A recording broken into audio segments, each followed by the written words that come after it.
मैं शपथ लेती हूँ कि विद्यार्थी मेरा धर्म है। मानवता की सेवा करना मेरा परम लक्ष्य है। राष्ट्र की उन्नति में मैं सदा तत्पर रहूँगी। अपने कर्तव्य मार्ग पर आगे बढ़ते हुए एक स्वच्छ, सुंदर तथा भ्रष्टाचार मुक्त मैं भारत का निर्माण करूँगी। जय हिंद।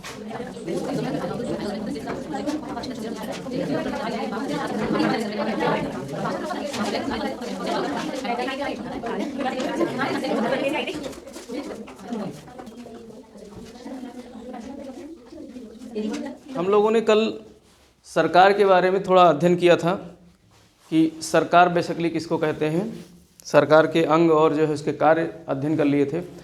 आज हम लोग जो है राष्ट्रपति का अध्ययन करेंगे।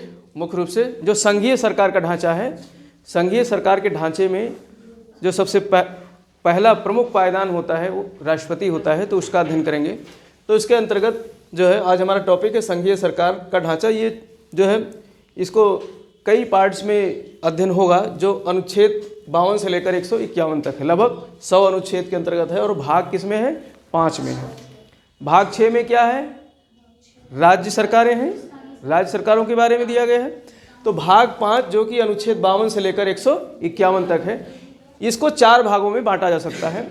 कार्यपालिका, एग्जीक्यूटिव जो अनुच्छेद 52 से लेकर के 78 तक है। कार्यपालिका के अंतर्गत हम लोग अध्ययन करेंगे राष्ट्रपति का। हम लोग किसका अध्ययन करेंगे? राष्ट्रपति का। आज हमारी क्लास राष्ट्रपति पर ही है और राष्ट्रपति भी ये टॉपिक काफ़ी बड़ा है, तो लगभग 2 क्लास में इसका लेक्चर पूरा होगा। तो राष्ट्रपति 52 से शुरू होता है और 62 तक इसका जो है जिक्र है, अनुच्छेद 62 तक। और राष्ट्रपति के साथ हम लोग उपराष्ट्रपति को भी एक क्लास में समेटेंगे, ठीक है। उपराष्ट्रपति, इसके बाद में प्रधानमंत्री आ जाते हैं। इसके अंतर्गत कौन आ जाता है?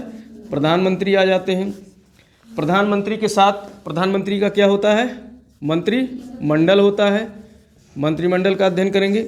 और इसके अलावा एक होता है अटॉर्नी जनरल ऑफ इंडिया, महान्यायवादी। महान्यायवादी। तो ये सब कार्यपालिका के क्या हैं? अंग हैं। कार्यपालिका के ये सब क्या हैं? अंग हैं। तो आज जो हम लोग अध्ययन करेंगे राष्ट्रपति का, जो अनुच्छेद 52 से लेकर के 62 तक है। इसके अलावा इसी में लेजिस्लेचर है या विधायिका है, जो संघीय सरकार का ही एक ढांचा है, ढांचा का ही एक हिस्सा है, जो अनुच्छेद 79 से लेकर के 123 तक है। इसमें राष्ट्रपति आता है, राज्यसभा और लोकसभा। जो विधायिका के 3 क्या हैं? अंग हैं और 2 सदन हैं। विधायिका के संघ विधायिका के कितने सदन हैं? 2 सदन हैं, राज्यसभा और लोकसभा। और राष्ट्रपति मिलकर के विधायिका का निर्माण होता है। तो ये अनुच्छेद 79 से लेकर के अनुच्छेद 123 तक है।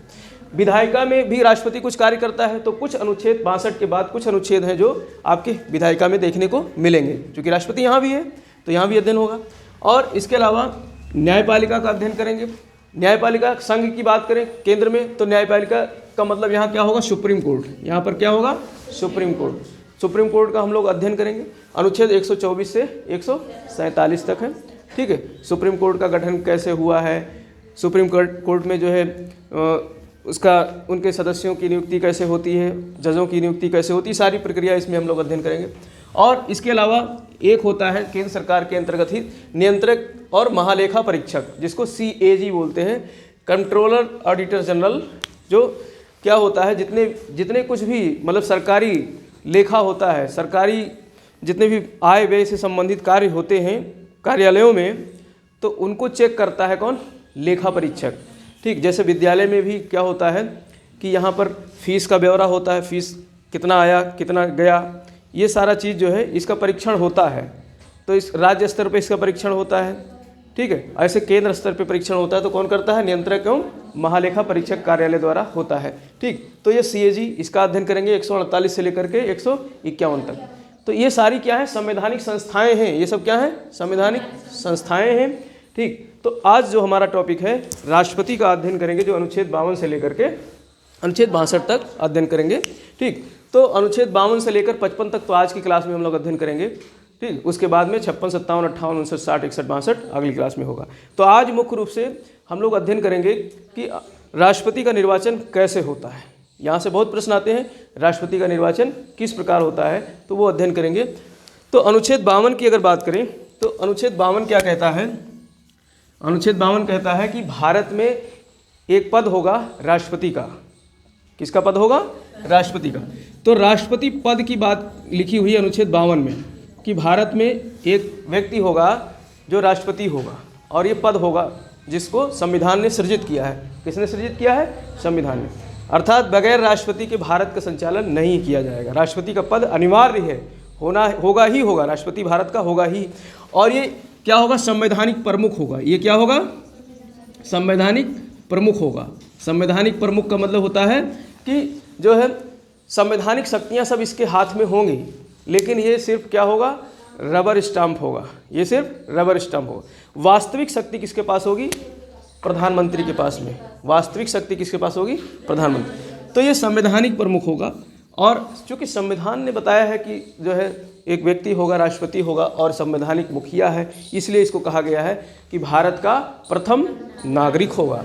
तो भारत का प्रथम नागरिक होगा। भारत का प्रथम नागरिक किसको कहा जाएगा? तो प्रेसिडेंट को। किसको? प्रेसिडेंट को, राष्ट्रपति को। इंग्लिश में राष्ट्रपति को प्रेसिडेंट भी कहते हैं। तो प्रेसिडेंट ऑफ इंडिया जो है भारत का प्रथम नागरिक होगा। ये सारी बातें हमको कहाँ से देखने को मिलती है? अनुच्छेद 52 में। अनुच्छेद 52 में ये सारी व्यवस्था है कि राष्ट्रपति का पद होगा, बगैर राष्ट्रपति के भारत राष्ट्र का संचालन नहीं किया जाएगा। तो ये सारी व्यवस्था हमको देखने को मिलती है अनुच्छेद 52 के तहत। अनुच्छेद 53 क्या कहता है? अनुच्छेद 53 कहता है कि जितनी कार्यपालिका की शक्तियां हैं, कार्यपालिका की जितनी शक्तियां हैं वो किस में निहित होगी? राष्ट्रपति में। तो यहाँ पर आप लिखोगे कि कार्यपालिका संबंधी सभी शक्तियाँ, कार्यपालिका संबंधी सभी शक्तियाँ राष्ट्रपति में निहित होंगी। संबंधी सभी सारे पावर, सभी पावर्स किस में होंगी? राष्ट्रपति में, प्रेसिडेंट में निहित होंगी। राष्ट्रपति के जो है पास सारे पावर्स होंगे कार्यपालिका से संबंधित। ठीक है, कार्यपालिका से संबंधित सभी पावर्स किसके पास होंगे? राष्ट्र। यानी जो भी कार्य सरकार करेगी नाम किसका लिया जाएगा? राष्ट्रपति का। जो भी कार्य, चाहे विदेशी कार्य हो चाहे देशी कार्य हो, वो किसके नाम से होगा? राष्ट्रपति के नाम से ही होगा। ठीक, इसीलिए कार्यपालिका की सभी शक्तियाँ, सभी पावर, अब वो अपने पावर्स का इस्तेमाल चाहे स्वयं करे, चाहे प्रधानमंत्री और मंत्रिमंडल के सहायता से करे, ये उसके विवेक पर है। स्वयं करे चाहे प्रधानमंत्री और मंत्रिमंडल के सहयोग से करे। जिस तरीके से पहले राजा होता था, ठीक है, जैसे राष्ट्रपति एक राजा मान लो, राष्ट्रपति क्या है? एक राजा है। ठीक, लेकिन ये राजा कैसा है? संवैधानिक राजा है। भारत का जो राजा है, राष्ट्रपति है, वो संवैधानिक राजा है, कोई वंशानुगत राजा नहीं है। इसका निर्वाचन होता है। इसका क्या होता है? निर्वाचन होता है। हमारा जो राष्ट्रपति है उसके पावर्स, उसके पद महारानी और महाराज, राजा ब्रिटेन के समान होता है। जो ब्रिटेन की महारानी होती है, जो ब्रिटेन का राजा होता है, उसके समान पावर्स होते हैं। लेकिन ब्रिटेन का महाराज, राजा या रानी जो ब्रिटेन की है, वो क्या होते हैं? वंशानुगत होते हैं। यानी जो है बेटे का बेटा राजा या बेटी रानी होगी, वहाँ पर ये है। लेकिन पावर्स वही है, पावर्स जो हमारे यहाँ राष्ट्रपति की हैं वही उसकी पावर्स है। संवैधानिक प्रमुख है। लेकिन हमारे यहाँ जो राष्ट्रपति होता है वो 5 वर्ष के लिए क्या होता है? निर्वाचित होता है। मैंने बताया ना, कार्यपालिका में 2 प्रकार के जो है लोग होते हैं, एक सेलेक्टेड और एक इलेक्टेड। तो इलेक्टेड जो होते हैं उनका कार्यकाल मोस्टली 5 वर्ष का होता है। ठीक, राज्यसभा के सदस्य जो होते हैं वो 6 वर्ष के लिए निर्वाचित किए जाते हैं।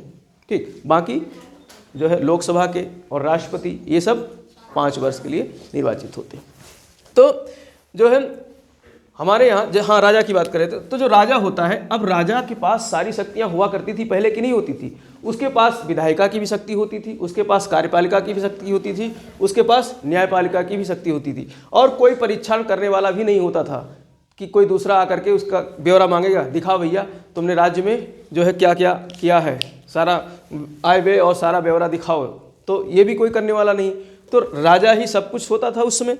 और ज़रूरत पड़ती थी तो किसी को प्रधानमंत्री बना देता था, ठीक है, और कुछ मंत्रियों का समूह गठित कर देता था। ज़रूरत पड़ी तो उसे सलाह लेता था, और अगर मानना है सलाह तो राजा माने, नहीं मानना है तो अपने विवेक का कार्य करे। लेकिन आज ये व्यवस्था नहीं है। आज जो है राष्ट्रपति के पास ये सारे पावर्स नहीं है, तो वो राजा ही है, तो वो राजा ही, क्योंकि संवैधानिक प्रमुख बताया गया है और राष्ट्र का प्रथम नागरिक बताया गया है। लेकिन उसके पास वास्तविक शक्तियाँ नहीं हैं। वास्तविक शक्तियाँ किसके पास है? प्रधानमंत्री और उसके मंत्रिमंडल के पास में। प्रधानमंत्री और उसके मंत्रिमंडल, और मंत्रिमंडल में भी जो सबसे ऊपर का मंत्रिमंडल होता है जिसको कैबिनेट मंत्री कहते हैं, उसके पास में। तो वो जो है यहाँ पर जो है कुछ ऐसे इनकी राष्ट्रपति की शक्तियों को सीमित कर दिया गया है। पहले शक्तियाँ थी, कुछ पावर्स थी, लेकिन संवैधानिक संशोधन करके राष्ट्रपति के पावर्स को सीमित कर दिया गया है।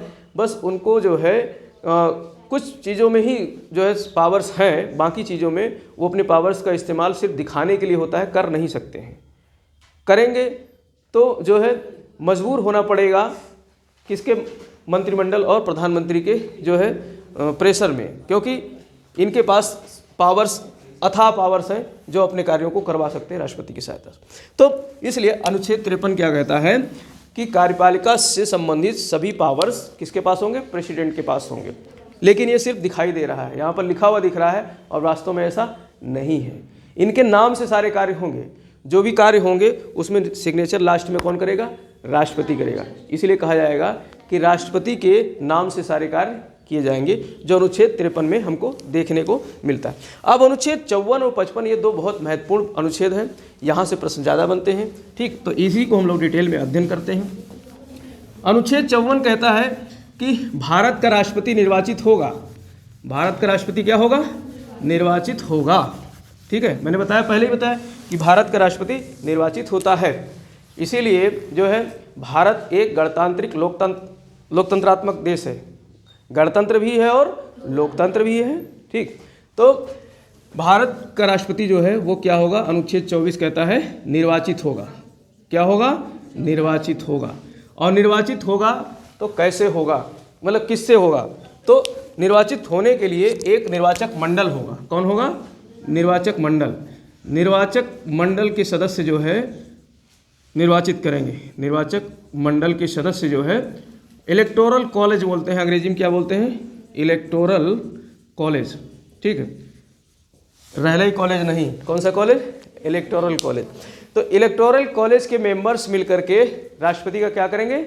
निर्वाचन करेंगे। अब ये निर्वाचक मंडल है क्या भला, कौन कौन इसमें शामिल होता है, ये भी जो है अनुच्छेद 54 में बताया गया है। तो अनुच्छेद 54 में प्रक्रिया नहीं बताई गई है। अनुच्छेद 54 में क्या बताया गया है कि राष्ट्रपति का क्या होगा? निर्वाचन होगा, ना कि वंशानुगत होगा। इंग्लैंड की भांति राष्ट्रपति वंशानुगत नहीं होगा। राष्ट्रपति का क्या होगा? निर्वाचन होगा। और निर्वाचन किसके माध्यम से होगा? निर्वाचक मंडल के माध्यम से होगा।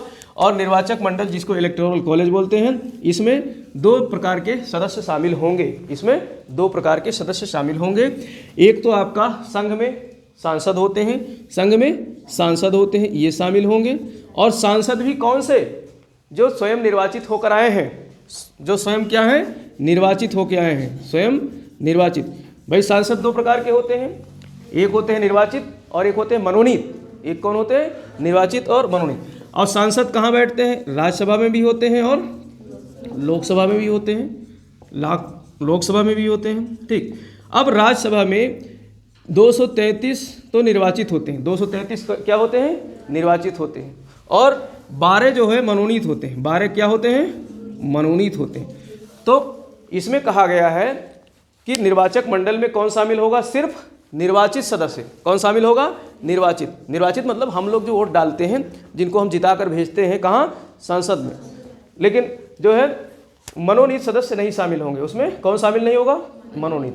जो 12 सदस्य मनोनीत किए जाते हैं किसके द्वारा? राष्ट्रपति के द्वारा। भाई यही तो व्यवस्था की गई है कि राष्ट्रपति इनको मनोनीत करेगा, और तो फिर ये कैसे उसके इलेक्शन में जो है शामिल हो सकते हैं? तो यहाँ पर फिर दोष उत्पन्न हो जाता ना। तो इस दोष को खत्म करने के लिए कहा गया कि राष्ट्रपति जिसको मनोनीत करता है वो मेंबर भाग नहीं लेंगे।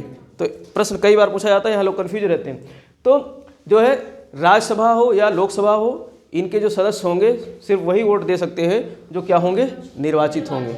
तो 233 सदस्य, अभी की जो व्यवस्था है बदलता रहता है।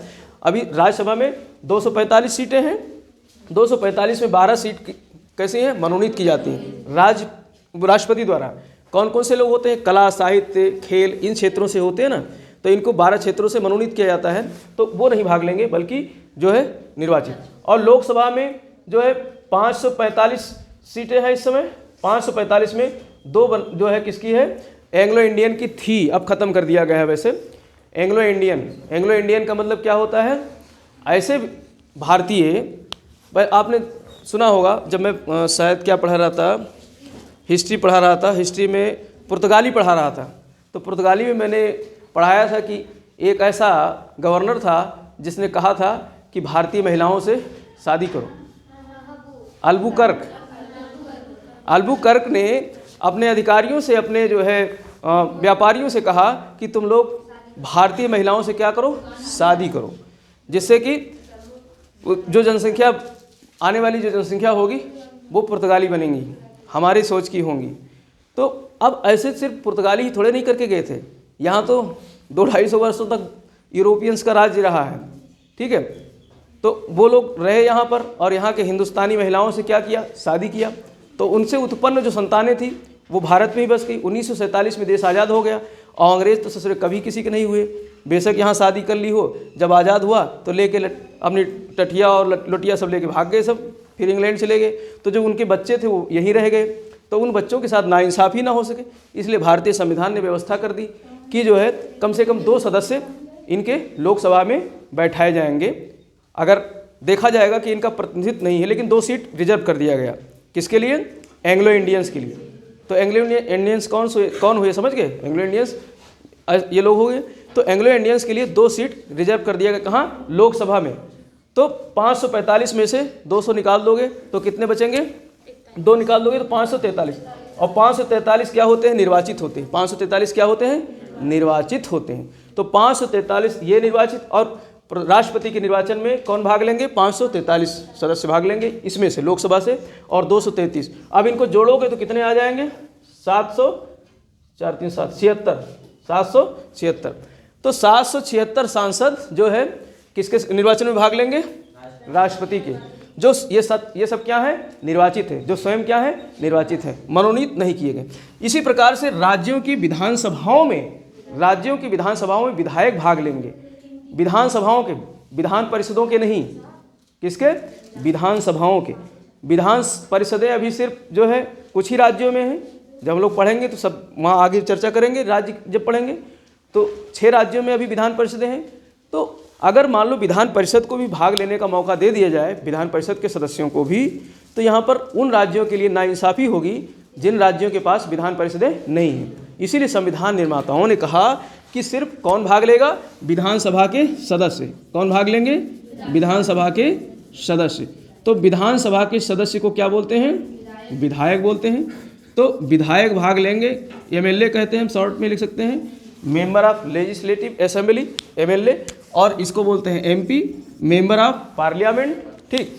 तो विधानसभा के सभी राज्यों के विधानसभा, अब राज्य 2 प्रकार के होते हैं भारत में, राज्य 2 प्रकार के हैं। एक तो फुल राज्य है, हमारा उत्तर प्रदेश बिहार जैसा फुल राज्य है जिसको हम राज्य कह सकते हैं, और एक है यूटीज, केंद्र शासित प्रदेश। अब केंद्र शासित प्रदेश में सबके पास विधानसभाएं नहीं हैं, तो केंद्र शासित प्रदेश के वे राज्य जिनके पास विधानसभाएं हैं उनके सदस्य राष्ट्रपति के निर्वाचन में भाग लें। तो ऐसे 3 राज्य हैं, जिनके पास क्या है, विधानसभाएं हैं, जैसे दिल्ली और पांडिचेरी। पहले तो यही 2 थे, और तीसरा कौन बढ़ गया, जम्मू और कश्मीर, JNK, तीसरा बढ़ गया JNK, जम्मू और कश्मीर। तो इस तरीके से ये 3 जो है, 3 क्या हो गए, यूटीज, 3 यूटीज जिनके पास क्या है, विधानसभाएं हैं। यहाँ से भी प्रश्न आता है, दिल्ली, पांडिचेरी, जम्मू कश्मीर। यूटीज 8 हैं, 8 में 5 के पास विधानसभाएं नहीं हैं, 3 के पास है, दिल्ली के पास है, पांडिचेरी के पास है, जम्मू कश्मीर के पास है। तो और राज्य की विधानसभाओं के, राज्य की विधान परिषदों के नहीं, राज्य के विधानसभाओं के। तो ये सारे मेंबर्स इलेक्टोरल कॉलेज के यानी निर्वाचक मंडल के क्या होंगे, सदस्य होंगे, जो राष्ट्रपति को निर्वाचित करेंगे। तो इसे अनुच्छेद 54 में बताया गया है कि राष्ट्रपति का निर्वाचन होगा, और निर्वाचन किसके द्वारा होगा, निर्वाचक मंडल द्वारा होगा। और निर्वाचक मंडल का निर्माण कैसे होगा? 2 प्रकार के सदस्यों से होगा। एक तो सांसदों द्वारा, वो भी केवल निर्वाचित, मनोनीत नहीं। और इसी प्रकार से राज्यों के विधानसभाओं के निर्वाचित विधायकों द्वारा, विधानसभाओं के निर्वाचित विधायक, यहाँ भी केवल निर्वाचित होंगे, मनोनीत किए गए हैं तो वो भी नहीं भाग लेंगे, सिर्फ निर्वाचित। तो विधानसभाओं के सभी एमएलए जो निर्वाचित होकर गए हैं वो भाग लेंगे। इनसे मिल करके बनेगा इलेक्टोरल कॉलेज या निर्वाचक मंडल। फिर इनका क्या होगा? निर्वाचन होगा। तो उसकी प्रक्रिया जो है आगे दी गई है, आगे हम लोग देखते हैं। अनुच्छेद 55 यहाँ तक समझ गए, कोई दिक्कत नहीं। अब यहाँ से प्रश्न घुमा कर पूछेगा, निर्वाचक मंडल में कौन शामिल नहीं होता है? मनोनीत सदस्य और विधान परिषद के सदस्य। विधान परिषद के सदस्य, विधान परिषद कहाँ होते हैं? राज्यों में होते हैं।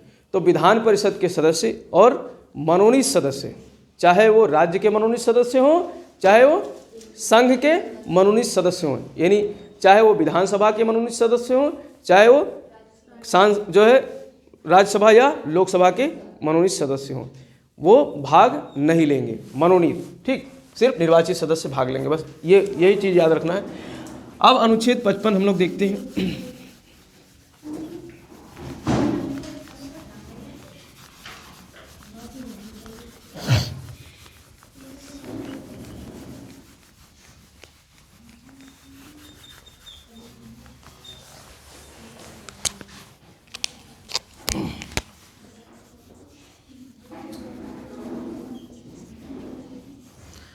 अनुच्छेद 55 कहता है कि निर्वाचन की प्रक्रिया क्या होगी। अनुच्छेद 55 में कहा गया है राष्ट्रपति के निर्वाचन की प्रक्रिया कैसी होगी। निर्वाचन की प्रक्रिया या इसके रीति के बारे में, इसके प्रोसीजर के बारे में, निर्वाचन की पूरी प्रक्रिया।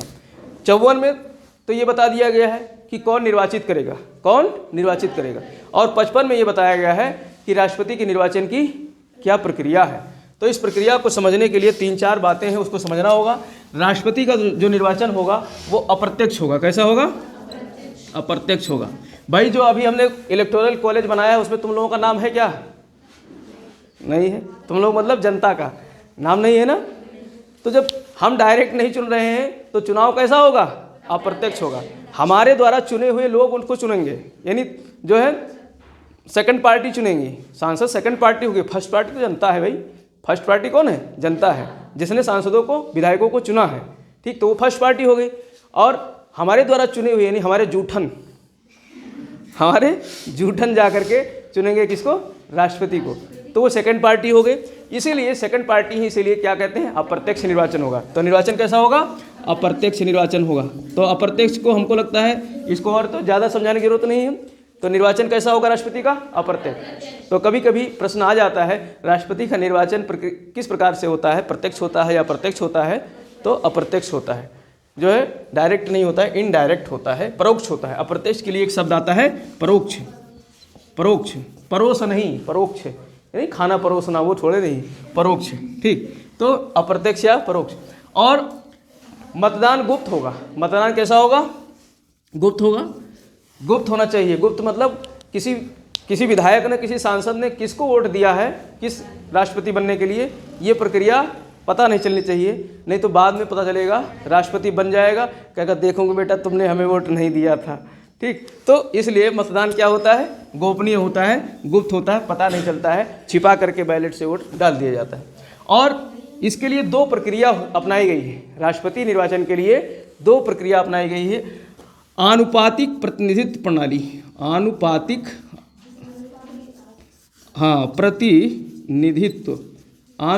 प्रतिनिधित्व प्रणाली अपनाई जाएगी। क्या अपनाई जाएगी?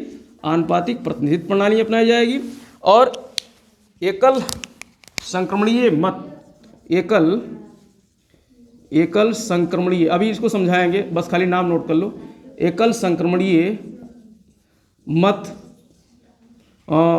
व्यवस्था या प्रणाली, ठीक, ये अपनाई जाएगी। एकल संक्रमणीय या एकल हस्तांतरणीय मत व्यवस्था अपनाई जाएगी। आनुपातिक प्रतिनिधित्व प्रणाली और एकल संक्रमणीय मत व्यवस्था, इन 2 जो है व्यवस्था के अनुसार राष्ट्रपति का निर्वाचन होगा। देखो अभी तक हम लोग क्या करते थे, जो सांसद और विधायक को चुनने के लिए उसमें सांसद खड़े हो गए किसी क्षेत्र से, जैसे मान लो आगरा क्षेत्र से जो है मतलब एक सीट है, तो उस सीट पे लड़ने के लिए 10 लोग खड़े हो गए, 10 पार्टियां आ गई, कुछ निर्दलीय भी खड़े हो जाते हैं, 20-25 खड़े हो जाते हैं। हम लोगों को बड़ी दिक्कत हो जाती है। जो मशीन होती है उस मशीन में सिर्फ 18 संख्या होती है, मतलब 18 लोगों का उसमें रिजल्ट खुलता है, और पता चला किसी में 19 हो गए, एक मशीन और लग गई उसमें, तो दिक्कत हो जाती है।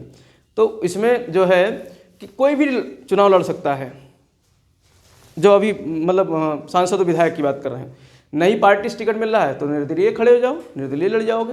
बस ये कुछ जमानत राशि जमा करनी पड़ती है, और राशि जमा करो और जाओ लड़ो, क्योंकि लोकतंत्र है, सबको चुनाव लड़ने का अधिकार है। भाई यही तो राजनीतिक जो है अधिकार है हमारे। राजनीतिक अधिकार हमारे क्या है? हम इलेक्शन में चुनाव लड़ सकते हैं, यही हमारे राजनीतिक अधिकार है, सबको मौका मिलना चाहिए। तो वहाँ पर क्या होता है, जनता जाती है सीधे, चाहे पढ़ी लिखी जनता हो चाहे अनपढ़ हो, बैलेट पे होगा तो उसको एक एरो क्रॉस मार्क दे दिया जाएगा, और एक जो है बैलेट पेपर दे दिया जाएगा, उस पर ठोंक करके और केबिन में जाएगा। वो भी गुप्त मतदान होता है, ऐसा थोड़े नहीं कि सबको दिखा करके ले ठोक रहे हैं, ये हमने दे दिया जो है चाहर साहब को, ये हमने दे दिया जो है प्रजापति साहब को, तो ऐसा नहीं चलेगा, गुप्त होगा, नहीं तो कल को फिर लाठी डंडे चलेंगे। ठीक, तो गुप्त मतदान वो भी होता है।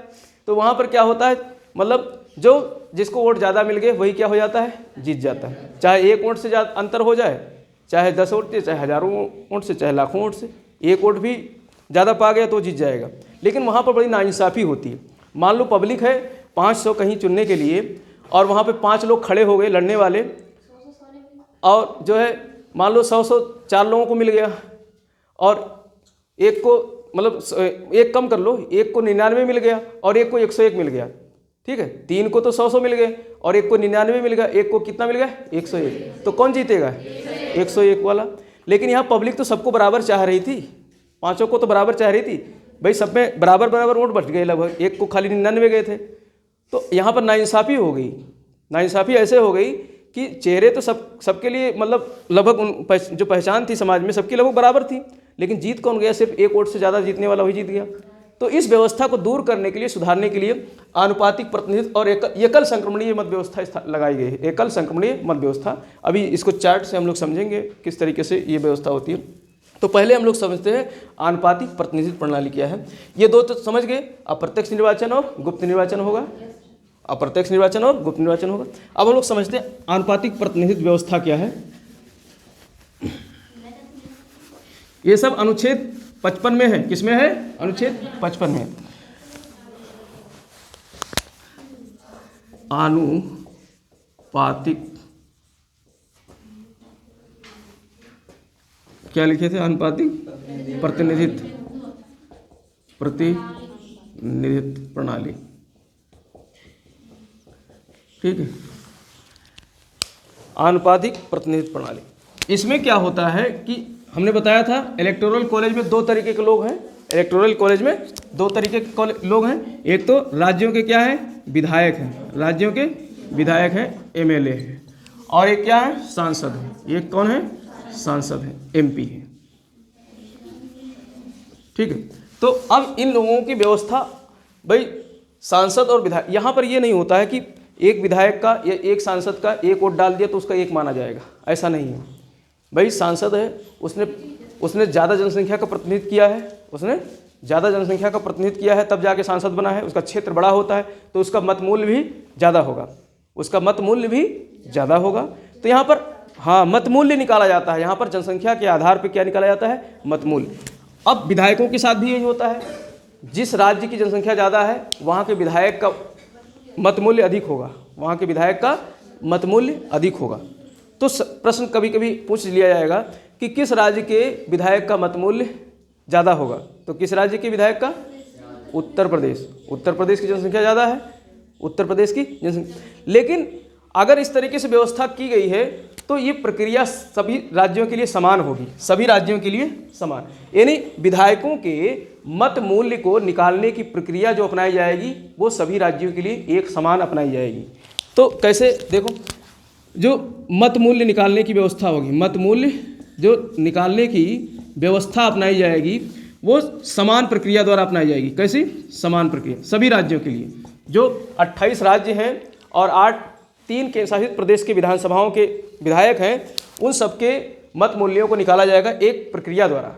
वो प्रक्रिया सभी राज्यों में समान होगी। उसके लिए क्या प्रक्रिया अपनाई गई है? भाग देना है जनसंख्या को, किस एक ऊपर लिख लेना है जनसंख्या, ऊपर क्या लिख लेना है? जनसंख्या। उस राज्य की कुल जनसंख्या, राज्य की कुल जनसंख्या, जैसे उत्तर प्रदेश 22 करोड़ के आसपास जनसंख्या है, तो उत्तर प्रदेश की अगर एक विधायक का मतमूल्य निकालना है तो क्या लिख दोगे? राज्य की जनसंख्या, राज्य की कुल जनसंख्या, और राज्य की कुल जनसंख्या बटे राज्य के विधानसभा की सीटें। सीटें जितनी होंगी उतनी तो विधायक होंगे, अर्थात विधायकों की संख्या, विधायक निर्वाचित, कौन से विधायक? निर्वाचित, निर्वाचित सब जरूर जोड़ना है, निर्वाचित विधायकों की संख्या, निर्वाचित विधायकों की संख्या।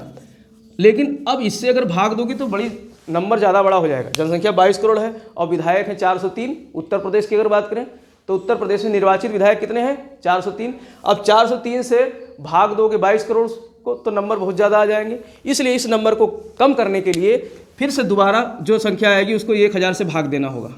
यही तो गणित में होगा, गुणे 1000 कर देंगे। जो संख्या है 403 विधायक हैं उसको 1000 से गुणा कर दोगे तो जितना रिजल्ट आएगा उससे किसको भाग दोगे?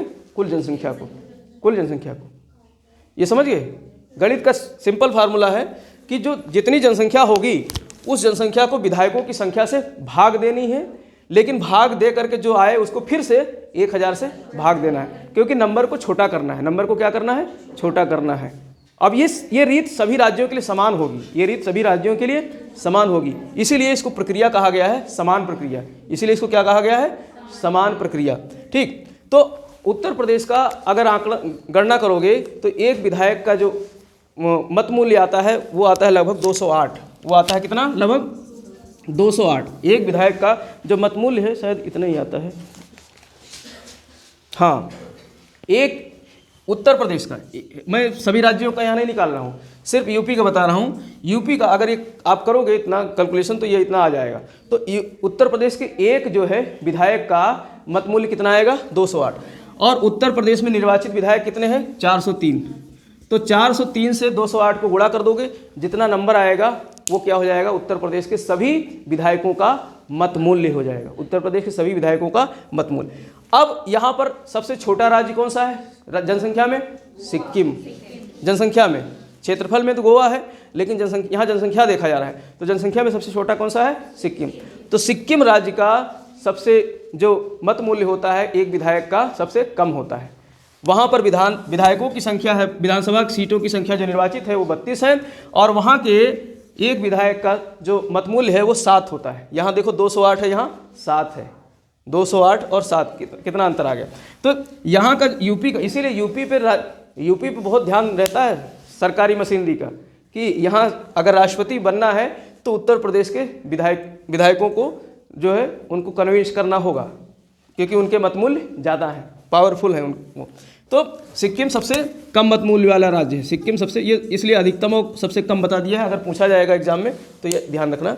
सबसे अधिक मत मूल्य वाला विधायक कहाँ का है? उत्तर प्रदेश का। सबसे कम मत मूल्य वाला विधायक कहाँ का है? सिक्किम का है। ठीक, तो ये प्रक्रिया जो अपनाई जाएगी वो सभी राज्यों के लिए समान होगी। इस तरीके से सबको निकाला जाएगा, जिसको कहा जाएगा समान प्रक्रिया के उससे।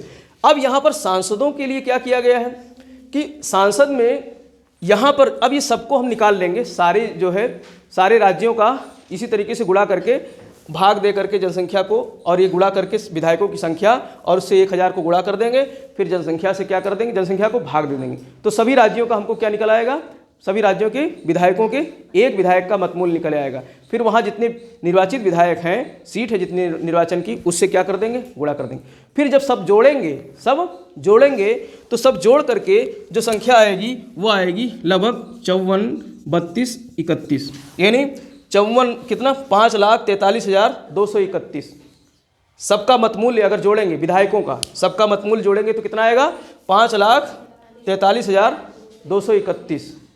इतना आएगा मतमूल्य सभी विधायकों का। अब यही कहा गया है आनुपातिक प्रतिनिधित्व प्रणाली में कि सभी सांसदों का जो मतमूल्य होगा वो इसके बराबर आना चाहिए।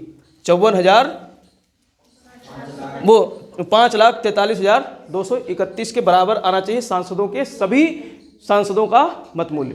यहाँ तो सांसद हैं पूरे, अगर बात करें तो पूरे विधायक जो हैं, विधायक पूरे राज्यों में, सभी राज्यों में और केंद्र शासित प्रदेशों में जो विधायकों की संख्या है लगभग 4033 है। विधायकों की संख्या कितनी है? लगभग 4033। और यहाँ पर सांसदों की संख्या हमने निकाली थी कितनी? 776। भाई 233 निर्वाचित सांसद बता रहे हैं, 233 राज्यसभा में है, किसमें है? राज्यसभा में। और 543 निर्वाचित किसमें है? लोकसभा में।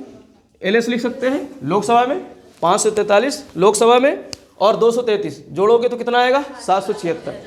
अब इस संख्या के बराबर लाना है, इस मतमूल्य के बराबर लाना है सांसदों के सभी जो है वोटों को, सभी वोटों को, तभी कहा जाएगा आनुपातिक प्रतिनिधित्व प्रणाली। तो इसको बराबर लाने के लिए क्या किया जाएगा कि जो जितने मूल्य है, जो मूल्य है, जितना मूल्य है ये सभी विधायकों के, इस मूल्य को भाग किससे दे दोगे? सांसदों, निर्वाचित सांसदों की संख्या से। तो अभी भाग दो, देखो आ जाएगा, भाग दो, अभी निकालो कैलकुलेट मोबाइल, खट से आ जाएगा इसके बराबर। भाई 54, 32 और 31 बटे 776।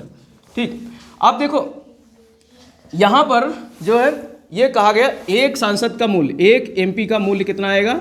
मत मूल्य। एक एमपी का मत मूल्य का फार्मूला क्या बताया है कि सभी निर्वाचित विधायकों के मत मूल्य का योग, सभी निर्वाचित विधायकों के मत मूल्य का योग बटे सभी निर्वाचित सांसद, बटे सभी निर्वाचित सांसद। समझ में नहीं आ रहा है?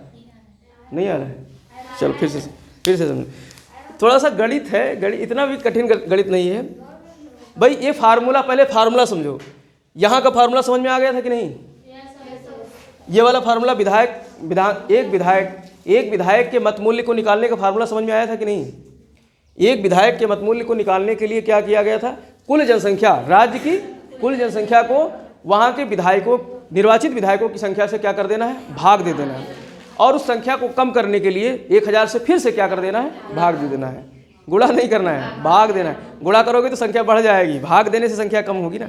लेकिन सभी राज्य, अब चाहे 1000 से करो, मतलब अगर सभी राज्यों के लिए करना है, अब 10,000 से करना है तो सभी राज्यों से कर लो, 10,000 करना है तो सभी राज्यों से करो, तभी तो सब एक समान आएगा, एक समान अंक। तो इसीलिए कहा गया समान प्रक्रिया अपनाई जाएगी। कौन सी प्रक्रिया? समान। तो इस समान प्रक्रिया के तहत एक विधायक का, हर राज्य के एक विधायक का मत मूल्य आ जाएगा, और जो क्या होगा? अलग अलग होगा। क्योंकि जो ज़्यादा जनसंख्या वाला राज्य होगा वहाँ पर जो एक विधायक होगा वो ज़्यादा जनसंख्या को नेतृत्व करेगा, तो फिर उसका मत मूल्य भी ज़्यादा होना चाहिए कि नहीं होना चाहिए? तो यही तो खूबसूरती है, इसी खूबसूरती को तो बनाया गया है यहाँ पर। नहीं तो फिर जो है हम लोग भी, मान लो हमको मौका मिल जाए राष्ट्रपति के चुनाव में भाग लेने, तो उत्तर प्रदेश अव्वल रहेगा कि नहीं? क्योंकि उत्तर प्रदेश की जनसंख्या ज़्यादा है। तो फिर इसी चीज़ को ध्यान में रखते हुए तो बनाया है हमारे संविधान निर्माता, बहुत बुद्धिमान बुद्धि लगाया है बनाने के लिए, कितनी अच्छी प्रक्रिया निकाली। तो इसी को कहते हैं समान प्रक्रिया, इसी को क्या कहते हैं? समान प्रक्रिया। और सांसदों के लिए फिर से इसको समझो, सांसदों के लिए क्या है कि जो सभी विधायक हैं, सभी राज्य और केंद्र शासित प्रदेश जहाँ पर विधानसभाएँ हैं, सभी निर्वाचित विधायकों, अब यहाँ विधायकों का शब्द लेंगे, विधायकों में मतलब दोनों आ जाएंगे, मतलब जो निर्वाचित वाले वो जो है यूटीज वाले, यूनियन टेरिटरीज के निर्वाचित, और राज्यों के निर्वाचित। तो राज्यों के निर्वाचित और यूनियन टेरिटरीज के निर्वाचित सभी विधायकों का मूल्य आया होगा, सबका अपना अपना मूल्य। सबको जोड़ दो, सबको क्या कर दोगे? जोड़ दो। तो जोड़ने के बाद क्या आएगा? इतना आएगा, लगभग 54, 32, 31। ये संख्या जो आई है उसको भाग दे देना है सांसदों की संख्या से। कुल सांसद, राज्यसभा और लोकसभा के सांसद जितने हैं वो 776 हैं, उनसे भाग दे देना है। अब इसी को हम फार्मूले में रख रहे हैं, इसी को फार्मूले में बिठा रहे हैं। भी प्रश्न यहाँ से ये आंकड़ा नहीं बना के आएगा, प्रश्न फार्मूले से आईएएस में सीधे पूछ लेता है, फार्मूला दे देगा कि ये फार्मूला किस चीज़ को निकालने का फार्मूला है। तो एक एमपी का मत मूल्य निकालने के लिए आप क्या करोगे? सभी विधायकों के द्वारा जो है जोड़ा गया मत मूल्य, सभी विधायकों का मत मूल्य जो है उसको भाग दे देंगे किससे? सांसदों की संख्या से। तो एक सांसद का मत मूल्य आ जाएगा कि नहीं? तो अब भाग दो तो कितना आएगा? लगभग भाग दोगे तो 700 के करीब में आएगा। भाग दोगे तो कितना आएगा? लगभग 700 के करीब आएगा, 700.3 आएगा, लगभग इतना आएगा। अब 700.3 एक सांसद का मत मूल्य होगा। एक सांसद का क्या होगा? मत मूल्य। उत्तर प्रदेश के एक विधायक का मत मूल्य क्या था? 208 था, 208 था, जो सबसे अधिकतम था, सभी राज्यों में सबसे अधिकतम क्या था। लेकिन सांसदों का, चूंकि यहाँ पर जनसंख्या ज़्यादा प्रतिनिधित्व है, तो हर एक सांसद का मतमूल्य जो होगा वो ज़्यादा ही होगा, और वो कितना होगा, लगभग 700.03 होगा। ठीक, अब इसके बराबर लाने के लिए क्या होगा, सभी इसको गुणा कर दो, किससे, 776 से, सभी सांसदों की संख्या से गुणा कर दोगे तो इसके बराबर आ जाएगा कि नहीं आ जाएगा। इस संख्या को 776 से गुणा कर दोगे तो इसके बराबर, भाग दो, कान वही, चाहे इधर से पढ़ो चाहे उधर से पढ़ो, भाग दोगे तो ये संख्या आ जाएगी, और फिर इसी से गुणा कर दोगे तो ये संख्या आ जाएगी। तो इसी को कहा गया है आनुपातिक प्रतिनिधित्व, यानी अनुपात में दोनों का मतमूल्य बराबर होना चाहिए। अनुपात में दोनों का मतमूल्य क्या होना चाहिए, बराबर होना चाहिए। हाँ, बराबर करना है। तो बराबर करने के लिए संविधान निर्माताओं ने फार्मूला बनाया है, वहाँ पर जो है कुछ गणितज्ञ भी रहे होंगे बैठ करके जिन्होंने फार्मूला सेट कर दिया है इस तरीके से। तो ये यहाँ पर जो फार्मूला आप लिखोगे वो ये लिखोगे, भाई थोड़ा लिख देता हूँ मैं, सभी निर्वाचित, लिख ही लो, सभी निर्वाचित विधायकों, या एमएलए लिखता हूँ, सभी निर्वाचित एमएलए के मत, या का लिखो, सभी निर्वाचित एमएलए का मतमूल्य का योग, ये सभी निर्वाचित एमएलए का या के मतमूल्य का योग, के मतमूल्य का योग बटे सभी निर्वाचित सांसद, सभी निर्वाचित सांसद, सभी निर्वाचित सांसद। बस यही तो फार्मूला है, यही तो फार्मूला है। सभी निर्वाचित एमएलए के मतमूल्य का योग, सभी मतलब पूरे देश के निर्वाचित एमएलए के मतमूल्य का योग बटे सभी निर्वाचित सांसदों की संख्या, सांसदों की संख्या लिख दो, संख्या लिख दो, सांसदों की संख्या, यही फार्मूला है। और जब इस फार्मूले से निकालोगे तो एक एमएलए का क्या निकल आएगा, मतमूल्य, और अगर इसके बराबर लाना है तो एक एमएलए के मतमूल्य को गुणा कर दोगे किससे, सभी सांसदों की संख्या से, मतलब एमएलए कह रहा हूँ, सभी एमएलए से गुणा कर दोगे तो इसके बराबर आ जाएगा। इसी को कहा गया है आनुपातिक प्रतिनिधित्व प्रणाली। तो ये प्रक्रिया कहा गया है कि जो है दोनों के मतमूल्य समान होने चाहिए, एक एक नहीं, जो लास्ट का जो रिजल्ट आएगा, सभी का योग आएगा, वो समान होना चाहिए। वो क्या होना चाहिए, समान। इसीलिए ये व्यवस्था समान प्रक्रिया, दोनों सभी राज्यों के लिए प्रक्रिया समान अपनाई जाए, और सांसदों का मतमूल्य जो लास्ट में निकल के आए वो किसके बराबर हो, विधायकों के सभी मतमूल्यों के बराबर होना चाहिए। तो इस तरीके से ये व्यवस्था कहलाती है आनुपातिक प्रतिनिधित्व प्रणाली। समझ में आया वर्षा? ठीक है। अगर अब नहीं समझ में आया है तो फिर चुल्लू भर पानी भरो और नाक से सुलको और मर जाओ। ठीक। दोबारा देखो एक बार, क्योंकि देखो ये थोड़ा सा मतलब टेक्निकल चीज़ है, किताब में तो कभी नहीं समझ में आने वाला है, पढ़ोगे। ठीक है, तो टेक्निकल चीज़ है, इसको थोड़ा समझने में टाइम जरूर लगेगा। अभी नहीं समझ में आया है तो एक बार क्या करना, वीडियो देख लेना, क्लास रिकॉर्ड हो रही है, एक बार वीडियो देख लेना, इतना ही प्रणाली, तो ये समझ में आ जाएगा। नहीं, इसके बाद किताब से तो कभी समझ में नहीं आएगा, पढ़ोगे किताब में नहीं समझ में आएगा कभी, उसमें ऐसे लैंग्वेज इस्तेमाल किया गया है, समझ में नहीं आने वाला। ठीक, तो इसे कहा गया आनुपातिक प्रतिनिधित्व प्रणाली।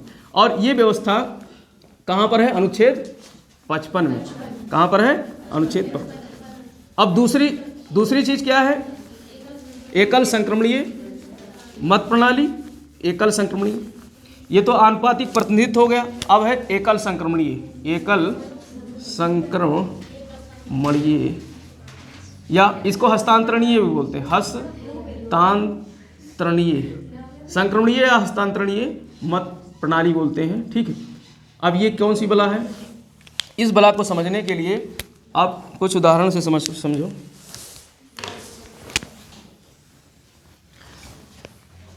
जैसे मान लेते हैं 3 लोग खड़े हुए राष्ट्रपति के चुनाव में। हाँ चलो, एक कौन खड़ी हो गई, निशा, एक निशा खड़ी हो गई। ठीक, और एक कौन खड़ा होगा, करिश्मा खड़ी हो गई, एक खड़ी हो गई करिश्मा, और एक कौन, चंचल भी खड़ी होगी। चलो चंचल, 3 लोगों को हमने राष्ट्रपति निर्वाचन के लिए खड़ा कर दिया। हमने मतलब जो है इन लोगों ने पर्चा भरा है, लेकिन पर्चा भरने के लिए 50 जो है प्रस्तावक चाहिए और 50 अनुमोदक चाहिए। 50 क्या चाहिए, प्रस्तावक, यानी जो सांसद हैं, यहाँ विधानसभाओं से नहीं लिया जाएगा, जो सांसद हैं, कितने थे, 76 निर्वाचित सांसद थे दोनों में। तो उनमें से 50 आपके नाम का क्या करें, प्रस्ताव रखें। 50 लोगों के सिग्नेचर होने चाहिए आपके फार्म पे कि हाँ मैं जो है हाँ इनको राष्ट्रपति बनाने के लिए प्रस्ताव देता हूँ। और फिर 50 अनुमोदक चाहिए प्रस्तावक के साथ में, उस पर एक सहायक लगा हो कि हाँ हाँ इसी को वोट देंगे चलो। तो 50 और होने चाहिए अनुमोदक, यानी 100 जो है सांसदों से आपको मेलजोल बढ़ा के रखना पड़ेगा। पहले ये व्यवस्था नहीं थी। तो पहले एक जो है एक पता नहीं क्या नाम था, पहलवान सिंह यानी क्या था, वो हर बार राष्ट्रपति के चुनाव में भाग ले लेता था। ठीक, वैसे प्रधानी के इलेक्शन भी नहीं जीता था और राष्ट्रपति का पर्चा भर देता था। ठीक, तो बाद में इसको व्यवस्था को दुरुस्त किया गया है कि 50 अनुमोदक चाहिए और 50 प्रस्तावक चाहिए और 50 अनुमोदक चाहिए। प्रस्तावक का मतलब आपके नाम का प्रस्ताव रखेंगे कि इसको हम प्रस्तावित करते हैं कि ये बंदा। अनुमोदक का मतलब होगा कि हाँ हाँ ठीक है हम भी जो है समर्थन करते हैं, हम भी क्या करते हैं, समर्थन करते हैं। तो 50 लोग अनुमोदन करने वाले होंगे। तो मान लेते हैं जो है या किसी भी सदन से हो सकते हैं, राज्यसभा से हो सकते हैं या लोकसभा से हो सकते हैं या दोनों में से हो सकते हैं। ठीक है, इसके लिए कोई वो नहीं है कि किसी एक ही सदन का हो, दोनों सदन के मिला जुला के हो सकते हैं या किसी एक सदन का हो सकता है। तो निशा और करिश्मा को 50-50 अनुमोदक और प्रस्तावक और अनुमोदक इनको मिल गए हैं। अब ये खड़े हो गए और 5 जो है, अब 50 नहीं थे, 5 ही थे, मतलब 5 नहीं 2 ही मान लो। अब 5 लोग यहाँ पर ज़्यादा भी मान लो 776 का वोट डालने लगेंगे तो फिर लग जाएंगे 10 दिन। तो 5 यहाँ पर जो है वोटर हैं। वोटर कितने हैं हमने मान लिया, 5 वोटर हो गए। ठीक, अब यहाँ पर जो होगा इसमें क्या व्यवस्था की गई है, मशीन का इस्तेमाल नहीं होगा। अभी तुम जाते हो मशीन दबा के चले आते हो। यहाँ पर भाई माना गया है कि ये जो सांसद विधायक हैं ये अनपढ़ होंगे, गंवार होंगे। ठीक तो इनको जो है भाई नंबर सिखा दिया गया है, 1 2 3 4 5 लिखना है। भाई 3 लोग भाग ले रहे हैं इलेक्शन में तो 3 तक गिनती सिखा दी जाती है कि 1 2 3। ठीक, तो अब मान लो जैसे एक व्यक्ति है, जैसे अभी गोपनीय मतदान है तो व्यक्ति का नाम नहीं लेंगे। जैसे ए व्यक्ति है, उसको बैलेट मिल गया, उसको क्या मिल गया, बैलेट। कुछ इस तरीके से बैलेट होगा, ऐसे बैलेट होगा, उस बैलेट पे ऐसे नाम लिखा होगा, उस पर क्या होगा, सबके नाम लिखे होंगे। और वो गया, अब यहाँ टिक नहीं लगाना है कि चलो जाके हम तीनों पसंद करते हैं, तीनों टिक लगा के चले आए तो फिर पर्चा खारिज हो जाएगा। ऐसे भी मिलते हैं नमूने, वहाँ भी टिक लगा के चले जाते हैं। ठीक, फिर भाई एक से एक विधायक हैं, एक से एक वो हैं, तो टिक नहीं लगाना है। यहाँ पर क्या करना है, वरीयता क्रम में नंबर। और अब इसमें जो है वोटर जाता है, वोट करके आता है, सीधे सिंपल 1 2 3 करके आ गया। चंचल को 1 नंबर दिया, निशा को 2, करिश्मा को 3 नंबर देके। बी नंबर का वोटर जाता है, यानी दूसरा वोटर जाता है और उसने वरीयता क्रम में मान लेते हैं चंचल को ही 1 दे आया और निशा को 3 दे दिया और करिश्मा को 2 दे दिया। ठीक, और सी नंबर का वोटर जाता है और वो जो है चंचल को 2 नंबर दे के आया, निशा को 1 नंबर, करिश्मा को 3 नंबर देखते रहना कहीं डबल नहीं होना पाए। ठीक, 1 2 3 ये हो गया। डी नंबर का जो है वोटर जाता है और वो वोट करके आ जाता है आपका 3 जो है इसको कराता है और 1 इसको कराता है और 2 इसको कराता है। नहीं कोई दिक्कत नहीं। ठीक, और ई नंबर का जाता है वोटर, हाँ अभी जो है इसको 1 करके आता है और इसे जो है आपका 2 करके आता है और इसे जो है 3 करके आता है। अब सेव नहीं, इसे 3 करके आता है। हाँ, अब इसकी गणना करते हैं। अब देखो ये तीन कैंडिडेट खड़े हुए थे, ठीक, और 5 हमने वोटर लिए थे। अब जो है प्रथम चरण की गणना होगी, अब प्रथम चरण की गणना में देखा जाएगा कि 1 नंबर किन पे है उनको लिख लिया जाएगा। तो चंचल को 1 नंबर कितने मिले हैं, 2, निशा को 1 नंबर कितने मिले हैं, 2, और करिश्मा को 1 नंबर कितने मिले हैं, 1। तो करिश्मा पहले ही राउंड में बाहर निकल जाएगी। अब 2 कैंडिडेट बचते हैं, अब कितने बचते हैं, 2।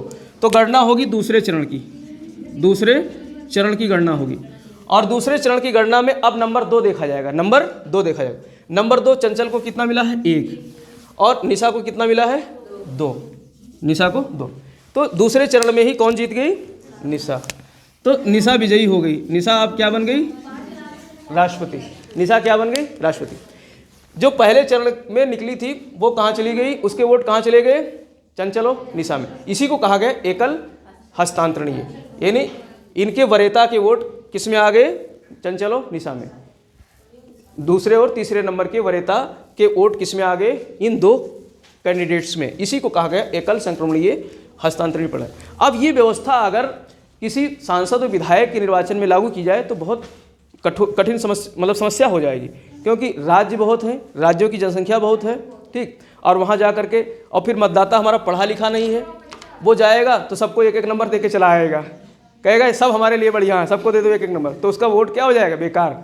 अगर आपने वरीयता क्रम इसीलिए कहा जाता है कि जितने कैंडिडेट हैं सबको आप चाहो तो सबको दे के आओ, नहीं तो सिर्फ एक ही दे के आओ, सिर्फ एक ही दे के आ सकते हो, या सब दे के आ सकते हो, या 2-3 को दे के आ सकते हो, तो वो वैलिड माना जाएगा। लेकिन अगर एक ही नंबर आपने एक से अधिक को दे दिया तो फिर आपका वोट जो है बेकार हो जाएगा।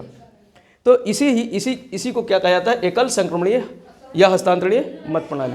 तो इसमें अभी तक है तो वो भी खारिज हो जाएगा, वो भी कैंसिल माना जाएगा, ठीक। तो इसी व्यवस्था को कहा गया है एकल हस्तांतरणीय। अब ये व्यवस्था राष्ट्रपति में भी लागू है और जो है और कई जगह पे हमारे मतलब देश के निर्वाचन प्रणाली में है, वो हम लोग आगे अध्ययन करेंगे। तो यहाँ पर जो है अभी तक प्रश्न अब यहाँ से आएगा, भारत में क्या इस तरीके की गणना, 2 चरण की गणना या 3 चरण की गणना कभी हुई है राष्ट्रपति के निर्वाचन में? तो सिर्फ एक बार हुई है, सिर्फ एक बार हुई है।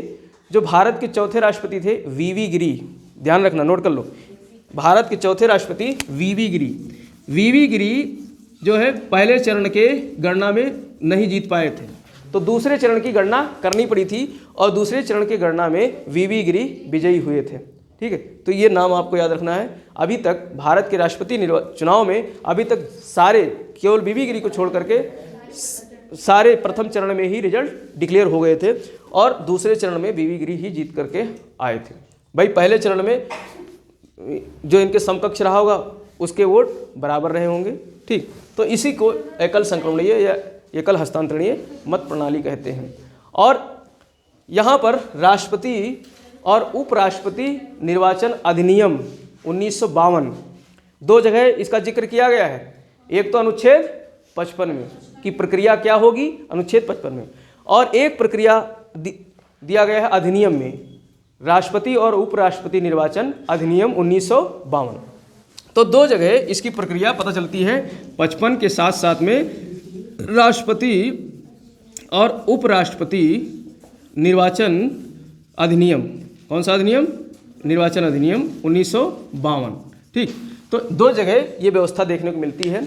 अब हमको लगता है ये प्रक्रिया समझ गए होंगे, आनुपातिक प्रतिनिधित्व किसे कहते हैं और एकल हस्तांतरणीय मत प्रक्रिया किसे कहते हैं। अब तो समझ में आ गया ना, ठीक। तो इस तरीके से ये राष्ट्रपति का निर्वाचन हो जाता है। अब हम लोग जो है अनुच्छेद 56, 57, 58, 59, 60, 61, 62 जिसमें जो है ज़्यादातर हम लोग पढ़ेंगे कि इसकी क्या जो है मतलब योग्यताएं होनी चाहिए राष्ट्रपति बनने के लिए, वो भी जानना तो जरूरी है। तो वो आगे दिया गया है, आगे के अनुच्छेद में ही योग्यता वगैरह के बारे में, तो वो सब हम लोग आगे अध्ययन करेंगे।